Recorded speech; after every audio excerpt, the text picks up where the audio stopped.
Hello, everybody, and welcome to another Nightly Read Aloud with Dr. Ivey. Today is Tuesday, May the 12th, 2020, and tonight marks our 41st Nightly Read Aloud during school closure. If you are just now joining us, allow me to introduce myself. My name is Trevor Ivey, and I am a proud educator right here in Sumter County, South Carolina. And like so many of my educator colleagues right here in my very own community, across the state, our nation, and even the world, are being asked to step up and out of their comfort zone to completely redesign teaching and learning experiences to ensure that our children remain meaningfully engaged during this challenging time when schools are closed, but learning must continue from home. And to that end, I have dedicated myself to a nightly read aloud each school night at 8 o'clock p.m. Eastern Standard Time. Tonight marks the second night of our 9th week of facilitating these read alouds, and we have been in a series of Miss Malarkey books. And tonight's read aloud continues from the series with the book titled You're a Good Sport Miss Malarkey. The author and the illustrator are both shared by Judy Finchler and Kevin O'Malley. You're a Good Sport, Miss Malarkey. I wonder what this book is going to be about. How many of you have ever played sports before? Maybe softball, baseball, football, basketball. Well, if you have ever played sports before, you know that one of the most important things of being on a team in a sport is that you have to work well together. And a lot of times you have to work well under pressure. So let's find out how Miss Malarkey keeps her team together working well under pressure.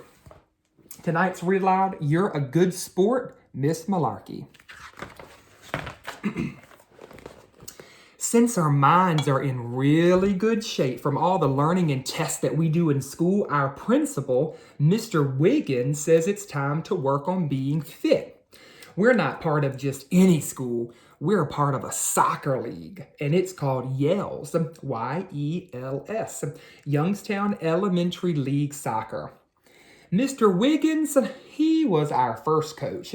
He showed us how to head the ball, but he had problems. Then we had Mr. Fitnuff, our gym teacher. He took over for Mr. Wiggins. At practice one day, he was explaining the best way to do a corner kick, but nobody could understand what he was saying. So then came Miss Malarkey. She was our new coach. Mr. Wiggins always said that she was a really good team player. She's really nice, but she says that she doesn't know that much about soccer. But that's okay with me. Most of the kids on our team have never played soccer before anyway. Lauren, she can really kick the ball, and she kicks it all over the place. Then there's Josh. Josh never leaves his position. He finds really good bugs while he's out on the field. Then there's Patrick. Patrick is really funny. He makes everyone laugh. And then there's Jason. Jason should have his own team. He dribbles really well. At most of our games, we have a really big crowd. Most of the parents come out, brothers and sisters get to watch too, and whenever grandparents come, they always get treated the best. Caitlin's dad, he always comes late. And Maya's dad and Justin's mom have their phones attached to their ears. Sean's dad always worries about everyone on the team. And Tyler's mom is cool because she brings lots of snacks. We have a lot of fun at practice. Miss Malarkey, she's a really fun coach. We practice kicking the ball and how to use our hands. And we even get to play follow the leader. But we still haven't won any games. So I guess the parents are trying to help us, but they don't seem to be having much fun. They're always yelling at us. Things like, come on, hustle. Hey, ref, she was out the offsides. Pass the ball, shorty. I didn't come here to watch my kids sit on the bench. Stay in position.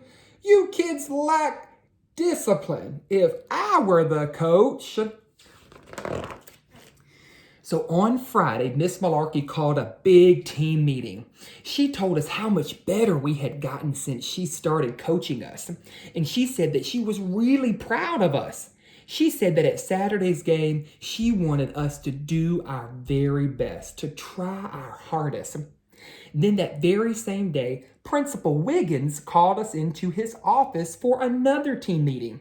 He told us just how important it was for us to win.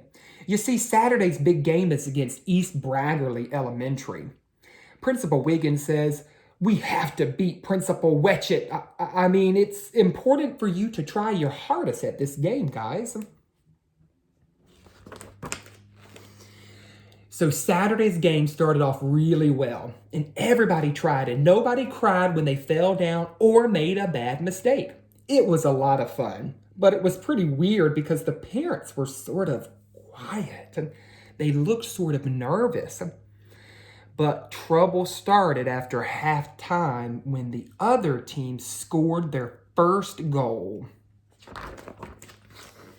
Principal Wiggins was the first one to run over to suggest a few plays to Miss Malarkey. Then came Melissa's mom, who told Miss Malarkey that Melissa wasn't playing enough. Then there's Jason's father, who started yelling for everyone to hustle. Sean's mom said Jason was a ball hog, so Jason's mom started yelling at her.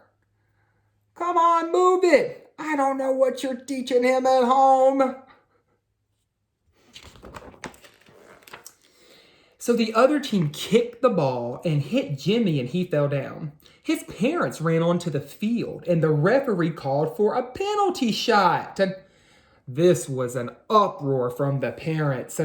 That's when Sean's dad and Principal Wiggins ran onto the field.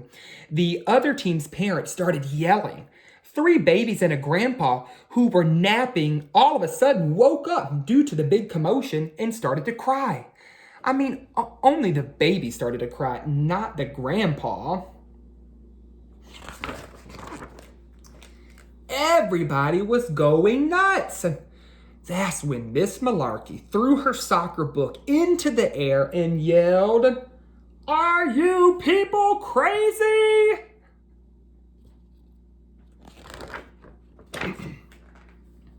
At that point, they sort of had to cancel the game. Things are kind of different now. They changed the name of the league and everything. Instead of Yells, Y-E-L-S, it's now called Silent, S-I-L-E-N-T, Soccer Instructional League Elementary Neighborhood Teams. Parents aren't allowed to yell or even cheer. They can only clap really politely. All the parents are given lollipops before the game to help keep them from yelling. And you see, Miss Malarkey, she is still our coach. She's really nice, and she hardly ever has to use her soccer book anymore. Sometimes she yells, though, but it's okay with me. She says it's important for everybody to try and remember to have fun. The end. So what a great book titled You're a Good Sport by Miss Malarkey. You see, Miss Malarkey has always been a team player. We saw that even in last night's book about the state testing that takes place this time every year. And so in this book, it's no surprise to anyone who has been reading the series of Miss Malarkey that she has been recruited to be one of the coaches of the new soccer league, YELS. And as we saw on the last page, her motto is, "Let's have fun." But winning is everything to the parents. And have you ever been in a situation like that before, where the pressure is just so much on you to win the game, to score the touchdown, to score the goal, or to hit a home run? Sometimes it can come from the most unlikeliest of places, our parents, right? And in this book, it's really hard for the kids to concentrate with the adults in the book who are yelling, screaming from the sidelines. And then finally, in the big game against Braggerly Elementary, we see that everything comes to a head with their crosstown rival. But it's up to one person to set everyone straight. And that person is Miss Malarkey, who happens to be the coach of the team.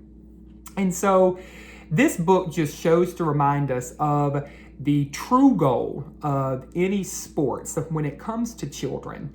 And that is to really teach our children exactly what we try to teach in schools and in classrooms across the nation, which is the importance of communicating, collaborating, being creative, and being critical thinkers. But at the heart of it all is how to get along well with others and being a true team player. So parents, if you're out there listening, I hope that you are among those parents who are actively teaching and instructing your child on how to get along well with others, and others who may be like them, others who may be different from them. And it's when we all are working together as one for children that things truly begin to blossom and to take flight. And so boys and girls that are listening, remember, it is up to you to be the person in charge of yourself. And so it starts with you and inside of you, how you get along well with others, because you, at the end of the day, make that decision, how you are going to treat and interact with others who may be like you or who may be different from you.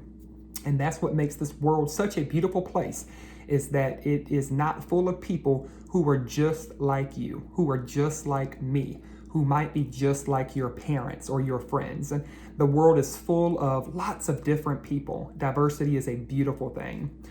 So, boys and girls, I hope you enjoyed tonight's Read Aloud. You're a good sport, Miss Malarkey. I know that I did.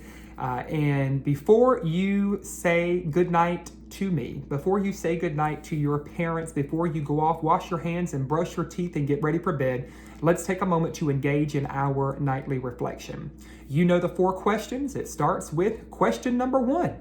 What was your most favorite thing about today?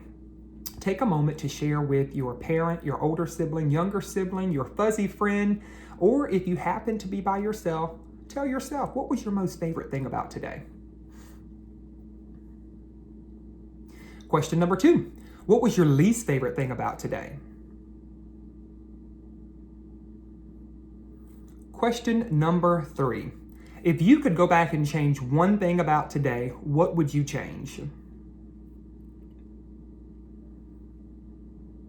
And question number 4, what is one thing that you hope is going to happen tomorrow? Well, boys and girls, that does it for our nightly Read Aloud with Dr. Ivey. Thank you for joining us in tonight's Read Aloud, and I hope you had a great time. And remember, if no one has told you that they love you today, if no one has told you that they care about you today, Dr. Ivey is here to tell you that he loves you and cares about you so very much. Have a good night, everybody. We'll see you tomorrow for our next nightly Read Aloud during school closure. Good night.